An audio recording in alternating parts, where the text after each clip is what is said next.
Dear students, जेपीआईसी digital study के YouTube channel पर आपका स्वागत है। प्रिय विद्यार्थियों, मैं संदीप सिंह, प्रवक्ता भौतिक विज्ञान में सभी आंकिक प्रश्नों की क्रमवार व्याख्या कर रहे हैं। ऐसे वे विद्यार्थी जो इसके पहले का अभ्यास प्रश्न नहीं देखे हैं, आप लोग उस वीडियो को ज़रूर देख लेंगे। प्रिय विद्यार्थियों, आज हम लोग प्रश्न नंबर 11 से शुरुआत करते हैं। क्वेश्चन नंबर 11 जो कि आपके किताब में दिया गया है। 15 सेंटीमीटर फोकस दूरी,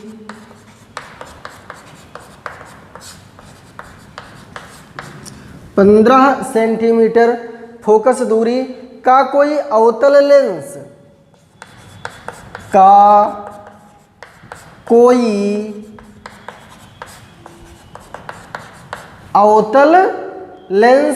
किसी बिंब का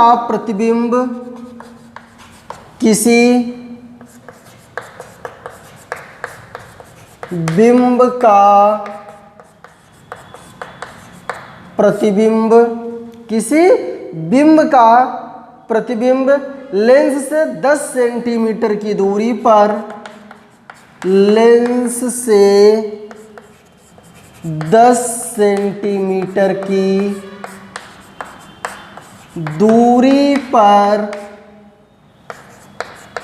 बनाता है। लेंस से कितनी दूरी पर बनाता है? 10 सेंटीमीटर की दूरी पर बनाता है। तो आपसे पूछ रहा है कि बिंब लेंस से कितनी दूरी पर स्थित है। बिंब लेंस से कितनी दूरी पर स्थित है। बिंब कितनी दूरी पर स्थित है। किरण आरेख भी खींचिए। किरण आरेख भी खींचिए। प्रिय विद्यार्थियों, हम आपको कई बार बता चुके हैं कि आप आंकिक प्रश्नों को हल करने के लिए पहले प्रश्न को पढ़िए, उसके बाद क्या दिया गया है, क्या पूछ रहा है, उसको लिखिए। उसके बाद संबंधित सूत्र या जो भी चित्र बनता है उसको आप सॉल्व करेंगे तो बहुत ही आसानी तरीके से आप सॉल्व कर सकते हैं। बिल्कुल उसमें कोई दिक्कत नहीं होती है। तो यहाँ पर हम देखते हैं, एक बार पढ़ के सुनाते हैं आपको। 15 सेंटीमीटर फोकस दूरी कितनी है? 15 सेंटीमीटर है। 15 सेंटीमीटर फोकस दूरी का कोई अवतल लेंस है। इस पर आपको बहुत ध्यान देना है। अवतल लेंस है, यदि यहीं अवतल दर्पण होता तो मैटर दूसरा होता। किसी बिंब का प्रतिबिंब 10 सेंटीमीटर की दूरी पर बनाता है। बिंब लेंस से कितनी दूरी पर स्थित है? क्या पूछ रहा है? बिंब पूछ रहा है, अर्थात वस्तु की दूरी पूछ रहा है। किरण आरेख भी खींचिए।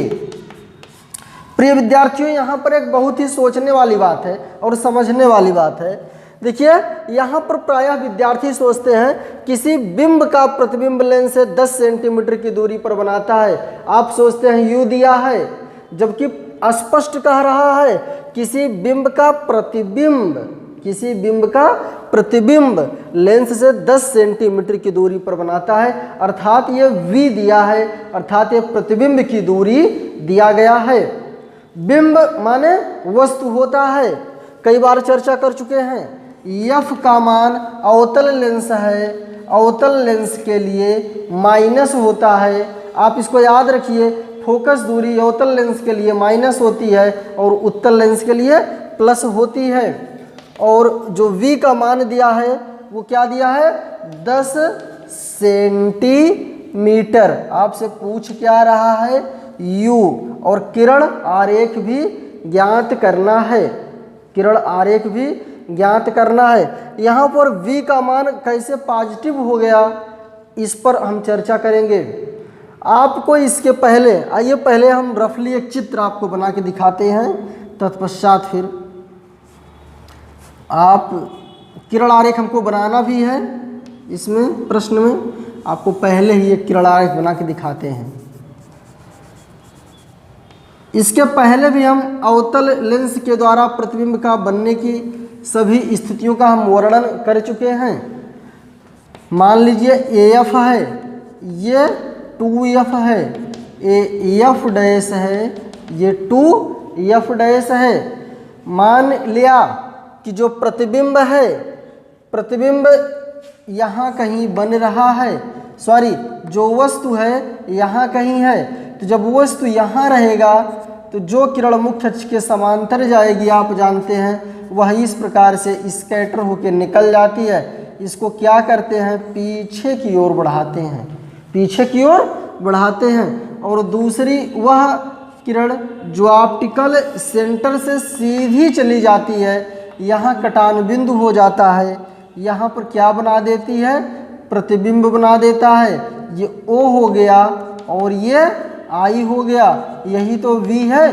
तो V किस तरफ है, इस तरफ क्या होता है, निगेटिव होता है। बोलिए इस तरफ क्या होता है, निगेटिव होता है। यही तो अच्छा है, आप ये देखिए यही अच्छा है, इधर पॉजिटिव। तो B का मान हम क्या ले लेंगे, निगेटिव ले लेंगे। B का मान क्या ले लेंगे, निगेटिव ले लेंगे। अवतल लेंस में आप जानते हैं हमेशा V का मान क्या होता है, निगेटिव ही होता है। हम आप लोग जानते हैं। अब यहाँ पर लेंस का सूत्र लगा दिया जाएगा। लेंस के सूत्र से 1/f बराबर 1/v माइनस 1/u होता है। f फोकस दूरी होती है, v को हम मोड़ देते हैं। बिल्कुल हमारा कोई भी वीडियो आप देखिएगा तो v जो हम लिखेंगे उसको यहाँ मोड़ते हैं और u को नहीं मोड़ते हैं। v माइनस 1/u ये तो सूत्र है, इस सूत्र में ये मान रख दिया जाएगा। तो यहाँ पर आप देखिए 1/15 हो जाएगा, माइनस चिन्ह था तो माइनस हमने लगा दिया।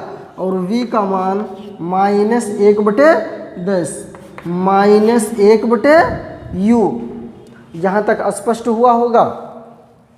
अब आप देखिए u को हम इस पक्ष में ले आएंगे तो ये प्लस हो जाएगा। आप ये देखिए 1/u हो गया और यहाँ क्या है 1/10। ध्यान दीजिए, अब 15 को जब इस तरफ ले जाएंगे तो ये माइनस चिन्ह है तो प्लस हो जाएगा।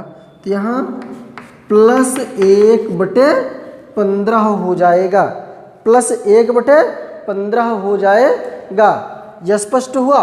अब आप देखिए यहाँ पर इसका एलसीएम 15 और 10 का आपको हम कई बार चर्चा कर चुके हैं। एलसीएम ज्ञात करने के लिए आप यहाँ देखिए ये 15 है, ये 10 है। सबसे पहले छोटी संख्या से हम विभाजित करते हैं। 15 हो गया, 2 पंचे 10। अब 3 से 3 पचे 15, 5 तो कटेगा नहीं तो उतार लेंगे। फिर 5 एकम 5 एकम 5। ये देखिए यहाँ 2 गुणे 3 गुणे 5, 2 तिहाई 6, 6 पंचे 30।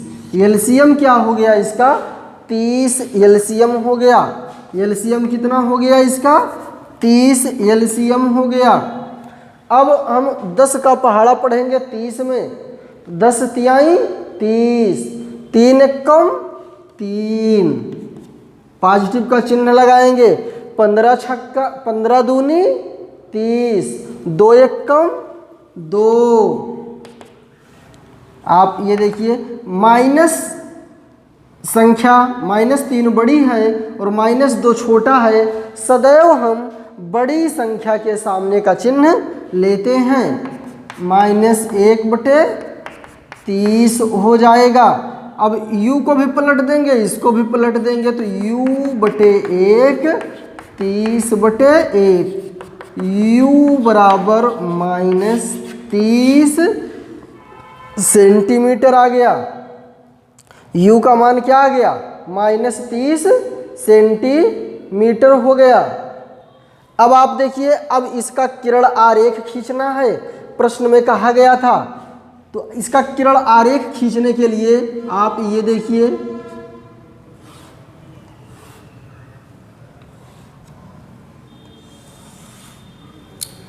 ये एफ है, ये 2f है, यहाँ f का मान दिया है 15 सेंटीमीटर, ये 15 है, ये 2f कितना होता है?